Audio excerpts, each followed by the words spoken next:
Olá, sou Henrique Anselmo Kirsch, estudante de jornalismo, e irei entrevistar o cientista político e professor universitário Bruno Lima Rocha. Bom, professor, eu quero que você defina o que é direita, esquerda, liberal e conservador. Tá, vamos por partes, tem várias definições, tá? Mas no clássico, direita e esquerda vem da Revolução Francesa. Direita era a posição dos girondinos, que representaria o que seriam os grandes comerciantes, aqueles que eram chamados de alta burguesia.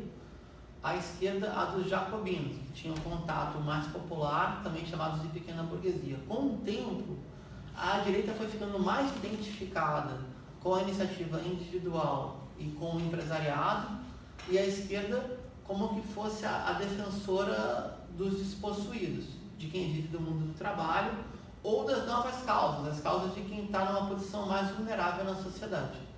Direita e esquerda também tem outra inflexão. Ambas podem ser autoritárias ou democráticas, ou seja, tu pode ter a defesa de uma postura mais à direita, que não tolera a diversidade, você pode ter a defesa de uma postura da direita, tipo democrática liberal, que defende o empresariado, mas garante as liberdades individuais. Por esquerda, a mesma coisa. A experiência que a humanidade teve de esquerda, chamada de socialismo real, era bastante autoritária. Regimes de partido único, planejamento central e que basicamente o acesso aos espaços de poder, aos votos de poder, eram vinculados a pertencer ou não a partido único. Mas é possível ter democracia política com uma economia voltada para as maiorias, seja uma economia pelo menos com algum planejamento parcial e com democracia política. Liberal e conservador. Liberal e conservador tem várias definições, tá? Se a gente for liberalismo clássico, o liberalismo econômico determina o liberalismo político, ou seja, a defesa inexorável, inegociável da iniciativa privada como um primórdio que define os limites do Estado e os limites da intermediação política. Agora, o liberalismo também é um liberalismo de costumes. Então, por exemplo, os Estados Unidos têm uma presença muito forte, que eles chamam de liberal, que seria o liberal de lá, meio social-democrata, eles chamam de esquerda, mas bota aspas nisso, que defende as liberdades individuais, defende os direitos de escolha, defende inclusive uma política mais abrangente, como direitos civis e direitos sociais. Conservador é muito vinculado à conservação de um momento social anterior. Então, por exemplo, um conservador político está muito vinculado à defesa das instituições dadas. Um conservador liberal é aquele que quer as instituições liberais que vão permanecer. Na América Latina, o conservadorismo ele é muito vinculado a dois posicionamentos. A preservação da memória das sociedades coloniais, e por isso tanta dificuldade dos conservadores discutirem política de gênero, política étnico-racial, política LGBT e as políticas de inclusão, ou seja, de divisão de poder e renda.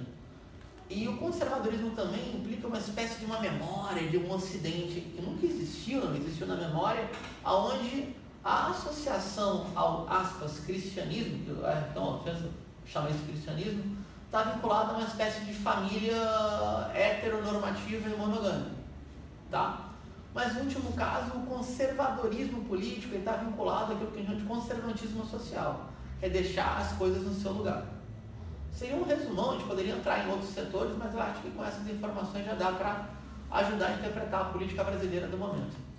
Bom, eu também fiz uma pesquisa que nos Estados Unidos, desde 1992 até 2014, a polarização na internet aumentou entre republicanos e democratas. Sim. Por que você acha que aconteceu isso? 92 foi a tentativa de reeleição de Bush pai, né? George Bush pai. E o Bush pai, ele era o candidato mais moderado dos republicanos. Então, tu imagina o que não tinha à direita de Bush pai no Partido Republicano. Aquela eleição, ela marcou a vitória de Bill Clinton e formou a nova aliança política que, no seu extremo, deu em Trump. O que é isso? É um pacto, né? Uma aliança chamada Neocon-Telecom, neoconservadores, depois vai formar o gabinete de Bush Jr. e televangelistas, ou seja, essa aliança, essa presença dos pastores pentecostais, no caso dos Estados Unidos, muito parecido com os neopentecostais do Brasil, que vão criar uma agenda conservadora nos costumes e ultraliberal na economia. Essa é a polarização. O Partido Democrata, se dependesse do Partido Democrata, ele estaria muito mais voltado para uma política de centro-direita. Quando estuda o sistema político americano, a gente fala que é um bipartidarismo de partido quase único.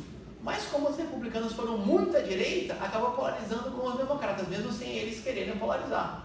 Foi o caso, dá para fazer essa analogia de Trump com Hillary, como aqui de Bolsonaro com Haddad. Bolsonaro é de extrema-direita? Trump, ele flerta com a extrema-direita, ele joga com seus aliados de extrema-direita, joga. Hillary Clinton sequer é de centro-direita. Haddad está longe de ser socialista, é um social-democrata. Pintado de vermelho, é um social-democrata. E nesse clima de Guerra Fria, sem o outro lado, tu polariza no extremo da política através do uso da internet, que eu creio que acontece no Brasil. Certo. Obrigado pela compreensão.